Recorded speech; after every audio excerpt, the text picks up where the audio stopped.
Olá a todos, bom dia. Hoje iremos realizar o estudo do regime estacionário de sistemas dinâmicos.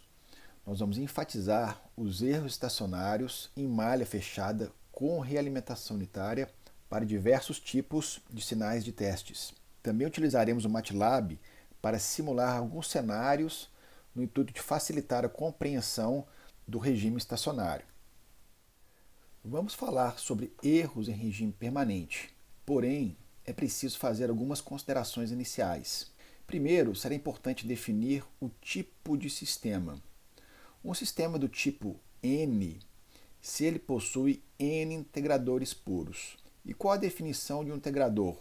Como que a gente define ele no domínio da frequência? Um integrador, em Laplace, a definição dele é 1 sobre S. Inclusive, o operador de derivação é a multiplicação por S. Logo, a operação da integração em Laplace já é o inverso, ou seja, a divisão por S. Então, se eu tenho a forma fatorada do integrador na função de transferência, o sistema vai subir de nível nessa classificação. Então, neste exemplo, eu não tenho nenhum 1 sobre S livre, nenhum integrador puro. Logo, é considerado um sistema do tipo zero. Aqui eu já tenho um integrador puro, eu tenho aqui uma forma fatorada 1 sobre S. Então aqui eu classifico esse sistema como sendo do tipo 1. E já nesse aqui, por exemplo, eu tenho um sistema do tipo 2, porque eu tenho 1 sobre S ao quadrado. Então eu tenho a forma fatorada na potência 2. Então eu tenho um sistema do tipo 2. Feitas essas considerações, vamos agora definir como que obtemos o erro em regime permanente em sistema de malha fechada. Para calcular o erro em regime permanente, nós vamos utilizar o teorema do valor final. E o que isso quer dizer? O erro em regime permanente é definido como sendo a diferença entre a entrada e a saída quando o tempo tende a infinito. E como é que nós calculamos o E de t, ou seja, o erro em função do tempo? Nós vamos nos valer do teorema do valor final. Então nós vamos definir como o erro em regime permanente, SS, que vem de steady state, o erro em regime permanente vai ser igual ao erro quando o tempo tende a infinito. Ou seja, é o limite do erro em função do tempo quando o tempo tende a infinito. Esta é a definição no tempo. Na frequência, o teorema do valor final nos diz o seguinte: este limite ele é igual a o limite de S, o erro de S em Laplace quando S tende para zero. Logo, ao obter o erro em Laplace, na função de transferência em Laplace, basta calcular este limite para obter o erro em estado estacionário. Como que ficaria então o erro em regime permanente para um diagrama de blocos com realimentação unitária deste tipo? Nós sabemos que o erro é a entrada menos a saída e que a função de transferência g de S é saída sobre a entrada. Logo, a saída é a função de transferência vezes o erro. Nós vamos substituir o C de S aqui e isolar o erro. Vamos passar para o outro lado, tirar o mínimo e chegar na expressão final. Logo, o erro em Laplace vai ser R de S sobre 1 mais G de S nesta configuração. Então reparem que o erro depende da função de transferência aqui em malha, depende da função de transferência G de S e da entrada R de S. O que iremos fazer agora é calcular o erro para diferentes tipos de entrada R de S e assim ver o comportamento dele dependendo do tipo de sistema que nós temos aqui em G de S. O objetivo agora é calcular o erro em regime permanente utilizando diferentes tipos de sinal de entrada. Então, o primeiro cenário que nós vamos calcular o erro é para uma entrada em degrau unitário. Então, para essa situação, nós temos R de S igual a 1 sobre S. Relembrando que o erro em regime permanente é R de S sobre 1 mais G de S. Então, nós vimos que o erro em regime permanente vai ser igual a teorema do valor final. É o limite de S é de S quando S tende para zero. Ou seja, limite, quando S tende para zero, de S, que multiplica 1 sobre 1 mais G de S, vezes R de S, que é 1 sobre S. Logo, o erro em regime permanente vai ser igual a, eu vou cortar aqui, limite, quando S tende para zero, de 1 sobre 1 mais G de S. Então, esse limite aqui, o 1 ele não entra, ele vai afetar somente G de S. Ou seja, o erro em regime permanente vai ser igual a 1 sobre 1 mais limite de G de S quando S tende para zero. Este termo, aqui em vermelho, nós vamos chamá-lo de Kp, constante de erro estático de deposição. Com isso, eu obtenho uma expressão final. O erro em regime permanente vai ser igual a 1 sobre 1 mais Kp, sendo que Kp é o limite de G de S quando S tende para zero. Agora é importante notar que o erro está diretamente ligado ao cálculo deste limite. Se esse limite for um número finito, eu tenho um erro finito. Se esse limite ele for um número infinito, esse erro vai para zero. Quer dizer o quê?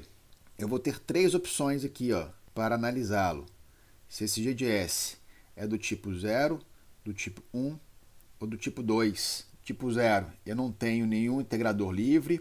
O tipo 1 tem um integrador livre e o 2 eu tenho um integrador livre. Lembrando que o integrador, a transformada dele é 1 sobre S. Então, se eu não tiver nenhum integrador livre, eu não vou ter nenhum termo 1 sobre S agindo sobre G de S. Logo, este Kp vai ser um número finito calculado pelo limite direto. Então, para um sistema do tipo 0, entrada de degrau unitário, o erro em regime permanente vai ser o próprio cálculo da função, 1 sobre 1 mais Kp. Agora, se eu tiver 1 sobre S multiplicando aqui G de S, ou seja, 1 sobre S livre, um sistema do tipo 1, este limite, quando S tende para zero, vai ficar o quê? Um número infinito. Kp vai para infinito nesta condição no sistema do tipo 1. Se Kp vai para infinito, o que acontece com o erro? Ele vai para zero. Ou seja, a adição de um integrador livre faz com que esse erro, que era um valor constante, finito, vá para zero. Eu estou zerando o erro em regime permanente com a introdução de um integrador livre, aumentando o tipo de sistema. É um resultado muito importante de como o efeito integral age sobre o erro em regime permanente. A mesma coisa acontece para um sistema do tipo 2. Eu vou ter duas vezes este termo, 1 sobre S ao quadrado, esse limite vai dar infinito, logo o erro em regime permanente vai ser zero também. Então, recapitulando, sistemas do tipo 0, sem integrador livre, eu tenho 1 sobre 1 mais Kp, o cálculo desse limite. Sistema tipo 1 e tipo 2, para entrada de degrau unitário, eu tenho os dois erros igual a zero. Então, a mesma coisa pode ser feito para um outro tipo de entrada, que é a rampa unitária.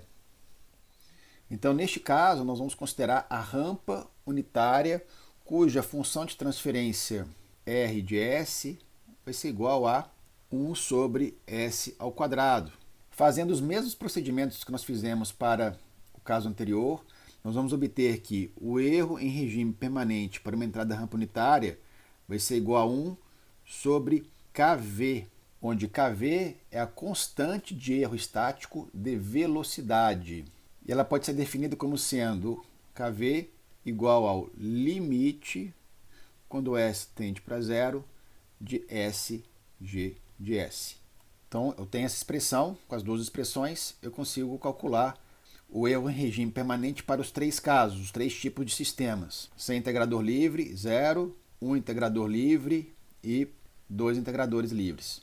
Então, no primeiro caso, se eu não tiver nenhum integrador livre, esse limite aqui ele vai ser zero, porque esse S ele não vai ser simplificado. Então, Kv ele vai para zero. Se Kv vai para zero, o erro vai para infinito. Então, no primeiro caso, se não tiver integradores livres para uma entrada de rampa, o meu erro em regime permanente ele vai embora, ele vai para infinito. No segundo caso, se eu tiver 1 sobre S aqui sobrando, 1 sobre S vai cortar com este S. Eu vou ter só um limite calculado, um limite finito desse valor. Então, como KV vai ser um número finito, vai ser um número calculado, aqui, de fato, o erro em regime permanente vai ser um número calculado, 1 sobre KV. E o KV será calculado utilizando esta expressão do limite de S, de S, quando S tende para zero. E por último, eu tenho uma condição de dois integradores livres na minha função de transferência de S. Se eu tenho S ao quadrado embaixo, essa simplificação S e S ao quadrado, eu vou ter um S sobrando embaixo.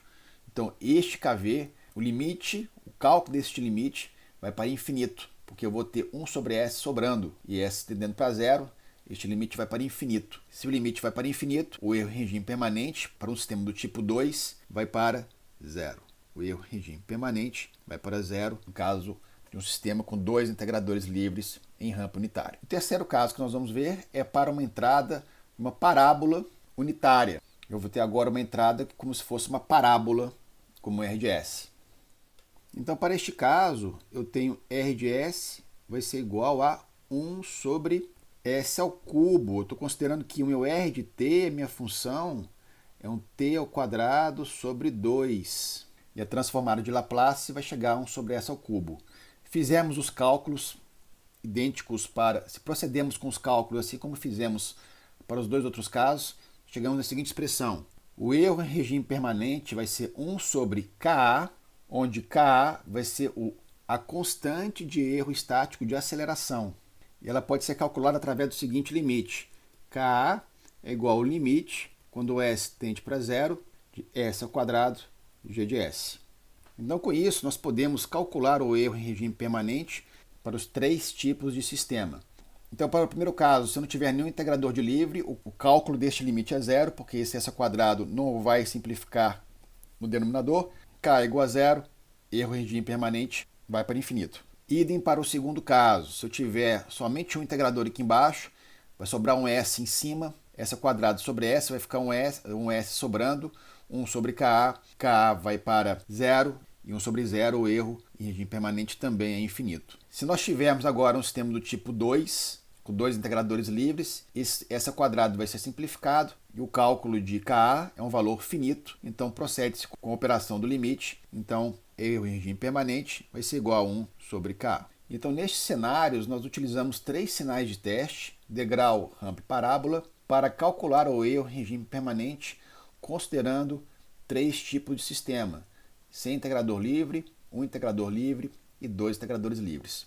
Agora vamos fazer um pequeno exemplo para calcular erro em regime permanente e utilizar o MATLAB para visualizar os resultados obtidos. Neste exemplo, vamos calcular o erro em regime permanente considerando uma entrada degrau unitário R de S e o sistema G de S sendo 4 sobre 2S mais 1. Então, o erro em regime permanente para a entrada integral unitário com o sistema do tipo 0, aqui nós temos o sistema sem integrador livre, é 1 sobre 1 mais Kp. E Kp é o limite, quando S tende para zero, de G de S. Calculando esse limite, G de S quando tende para zero, que S vai para zero, então o limite dessa função vai ser igual a 4. Logo, se nós substituirmos na equação, nós temos que o erro em regime permanente vai ser igual a 1 sobre 1 mais 4, ou seja, 0,2. Eu estou entrando com degrau unitário e ele vai ter 20% de erro, ou seja, 0,2. Agora vamos calcular novamente o erro, supondo que eu vou aumentar o tipo desse sistema. Ou seja, eu vou considerar a adição de um integrador, fazendo com que G de S, 4 sobre 2S mais 1. Então eu vou adicionar aqui um integrador S. Então aqui eu tenho 1 sobre S, eu tenho um integrador livre. Ou seja, minha função de transferência vai ser 4 sobre 2S ao quadrado mais S. Se nós calcularmos o Kp para este caso, que é o limite de G de S quando S tende para zero, vai ser igual ao quê? 4 sobre, eu tenho dois zeros aqui, isso aqui vai para infinito. Então, meu erro em regime permanente Neste caso, com capim para infinito, ele vai ser zero. Então aqui eu estou adicionando o integrador, eu estava com erro de 20%, e com a adição do integrador esse erro vai para zero. Então é um resultado bem interessante, muito importante em sistemas de controle, sabendo que como o efeito integral interfere diretamente no cálculo do erro em regime permanente. Vamos agora para o MATLAB para visualizar os resultados com esses dois tipos de sistema. Então este aqui é um script para calcular o erro em regime permanente. Na verdade, nós vamos plotar a resposta ao degrau unitário para as duas funções. Primeiro o GDS sem integrador livre, essa primeira função, 4 sobre 2s mais 1, e depois a segunda função do tipo 1 com integrador livre, 4 sobre 2s ao quadrado mais s. Vou calcular aqui a função de transferência de malha fechada para os dois casos, realimentação unitária, FTMF1, FTMF2. Depois eu vou plotar o degrau unitário para os dois casos. Vou colocar aqui a legenda, sistema do tipo 0 e tipo 1 para identificar as figuras. Se nós executarmos este script, vamos obter o seguinte resultado. Então, como a gente pode ver aqui neste gráfico, a primeira curva é a curva do sistema sem integrador livre, azul. E a segunda curva já é adicionando o integrador, onde nós temos um sistema do tipo 1.